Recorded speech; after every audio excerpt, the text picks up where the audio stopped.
اکثر ایسا ہوتا ہے نا کہ ایک چھوٹا سا جملہ ایک پوری کتاب سے بھی زیادہ گہری بات کہہ جاتا ہے۔ تو بس آج ہم ایک ایسے ہی جملے کی گہرائی میں اتریں گے جو ایمان کے 3 اہم ستونوں کو لفظوں سے نہیں بلکہ عمل کی جیتی جاگتی مثالوں سے سمجھاتا ہے۔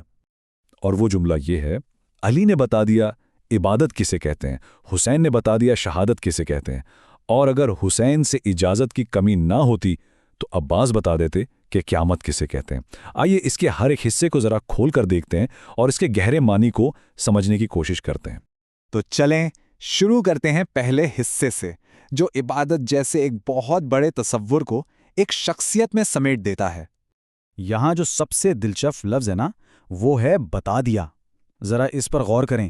جملے میں یہ نہیں کہا جا رہا کہ علی نے عبادت کی وضاحت کی یا کوئی لیکچر دیا، نہیں، بلکہ یہ کہ انہوں نے اپنے پورے وجود سے اپنی زندگی گزار کر دکھایا کہ عبادت آخر ہوتی کیا ہے۔ یہ لفظوں کا سبق نہیں تھا، یہ ایک زندہ مثال تھی، ایک ایسی مثال جسے سب نے اپنی آنکھوں سے دیکھا اور دل سے محسوس کیا۔ تو عبادت ہے کیا؟ یہ صرف نماز یا دعا تک ہی محدود نہیں ہے۔ عبادت کا اصل مطلب ہے بندگی، پوری عقیدت اور اپنی پوری زندگی کو خدمت اور اللہ کی رضا کے لیے وقف کر دینا۔ یہ تو سوچ کا ایک انداز ہے جو ہمارے ہر کام میں نظر آنا چاہیے، چاہے وہ اپنے کام کی جگہ پر ایمانداری ہو یا کسی ضرورت مند کی مدد کرنا۔ اور یہی تو اس جملے کی ساری خوبصورتی ہے۔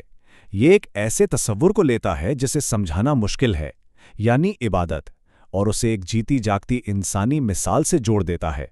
اس طرح عبادت کوئی خشک فلسفہ نہیں رہتی، بلکہ حضرت علی کے اعمال میں نظر آنے والی ایک حقیقت بن جاتی ہے۔ یہ بالکل ویسا ہی ہے جیسے محبت کی لمبی چوڑی تعریف کرنے کے بجائے کسی کو ماں کی قربانی دکھا دی جائے، بات خود بخود سمجھ آ جاتی ہے۔ چلیں اب دوسرے حصے کی طرف بڑھتے ہیں اور دیکھتے ہیں کہ یہ جو طاقتور انداز بیان ہے یہ آگے کیسے چلتا ہے۔ دیکھیں یہاں پھر وہی لفظ استعمال ہوا ہے، بتا دیا۔ یہ تکرار اس بات پر زور دیتی ہے کہ اصل چیز وضاحت نہیں بلکہ عملی مظاہرہ ہے۔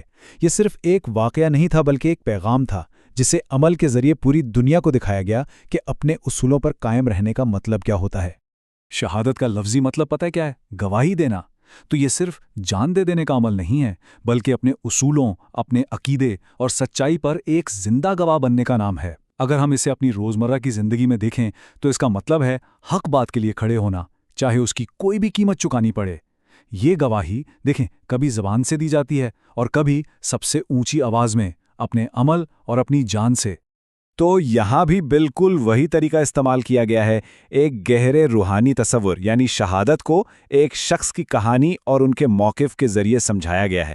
اس سے شہادت صرف ایک لفظ نہیں رہتی، بلکہ کربلا کے میدان میں حق کے لیے ڈٹ جانے کی ایک ایسی داستان بن جاتی ہے جو کبھی پرانی نہیں ہوتی۔ اچھا، اب تک تو بات بالکل سیدھی تھی، عبادت علی کی زندگی ہے، شہادت حسین کا موقف ہے، لیکن جملے کا جو آخری حصہ ہے وہ ایک شرط پر مبنی ہے۔ تو سوال یہ اٹھتا ہے کہ یہ شرطیہ جملہ آخر ظاہر کیا کرتا ہے؟ جملے کا یہ آخری حصہ پچھلے 2 حصوں سے بالکل الگ ہے۔ یہ کوئی حقیقت بیان نہیں کر رہا بلکہ ایک مفروضہ پیش کر رہا ہے۔ یہ ایک اشارہ ہے اس طاقت کی طرف جو موجود تو تھی مگر استعمال نہیں کی گئی۔ اس حصے کی ساخت پر ذرا غور کریں۔ اگر تو یہ ساخت ہمیں ایک طرف بے پناہ طاقت اور دوسری طرف اس طاقت پر لگے ایک بندھن کے بارے میں بتاتی ہے، اور وہ بندھن ہے وفاداری اور اطاعت۔ یہ جملہ حضرت عباس کی طاقت سے زیادہ ان کی اپنے امام حسین سے وفاداری کی عظمت کو بیان کر رہا ہے، کیونکہ طاقت کا اصل امتحان اسے استعمال کرنے میں نہیں بلکہ اسے صحیح مقصد کے لیے قابو میں رکھنے میں ہوتا ہے۔ اور قیامت کیا ہے؟ یہ صرف آخری دن کا نام نہیں ہے، یہ حتمی انصاف کا تصور ہے، ایک ایسی تہلکہ خیز طاقت جو کائنات کا نظام بدل کر رکھ دے۔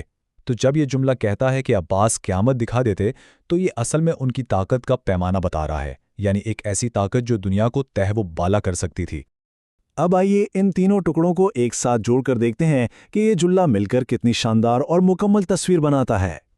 تو اہم نقطہ یہ ہے، پہلا قدم علی کے اعمال کے ذریعے عبادت کی تعریف، دوسرا قدم حسین کی قربانی کے ذریعے شہادت کی تعریف، اور تیسرا اور آخری قدم عباس کے ذریعے وفاداری کے ساتھ روکی گئی ایک ناقابل تصور طاقت کا اشارہ۔ یہ ایک مکمل داستان ہے جس کا ایک واضح آغاز ہے، ایک درمیان ہے اور ایک بہت ہی طاقتور مشروط انجام ہے۔ اس پورے تجزیے کا نچوڑ کیا نکلا؟ وہ یہ کہ اس جملے کی اصل طاقت اس کے طریقہ کار میں چھپی ہے۔ یہ عبادت اور شہادت جیسے بڑے تصورات کی لغوی تعریفیں نہیں کرتا، بلکہ انہیں کہانیوں اور زندہ مثالوں میں بدل دیتا ہے، اور اسی وجہ سے یہ باتیں زیادہ آسانی سے سمجھ آتی ہیں اور دل پر گہرا اثر کرتی ہیں۔ اور یہ ہمیں ایک آخری گہرے سوال پر چھوڑ جاتا ہے کہ آخر ایک کہانی کسی لفظ کے معنی کو کیسے بدل دیتی ہے؟ جب ہم ایک دار کو کہانیوں سے جوڑتے ہیں تو کیا وہ محض